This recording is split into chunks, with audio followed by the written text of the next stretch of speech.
We want to get back to that breaking news out of the Middle East. The United States firing multiple strikes aimed at 3 Iranian nuclear sites, which lie at the heart of Iran's nuclear ambitions.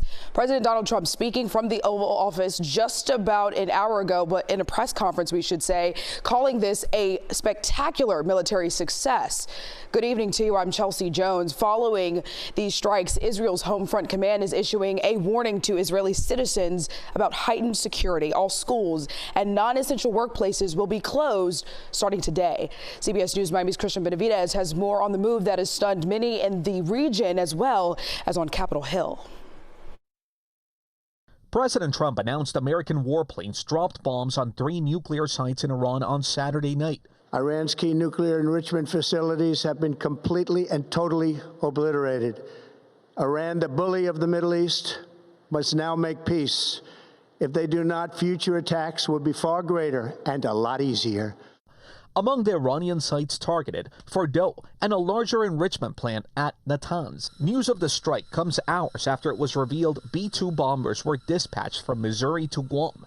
The B-2s are capable of carrying barrack-busting bombs, capable of destroying the kinds of underground nuclear facilities Iran was believed to possess. It's designed to penetrate to quite a significant depth before it actually goes off, and then to generate a large, burst after that. News of the strikes was met with mixed reviews, with some on Capitol Hill noting that the strikes can be viewed as an act of war that Congress did not sign off on. In a social media post, Representative Thomas Massey of Kentucky, a Republican, wrote, "This is not constitutional." Earlier in the week, the president indicated he would give it 2 weeks to decide whether to join Israel in bombing Iran.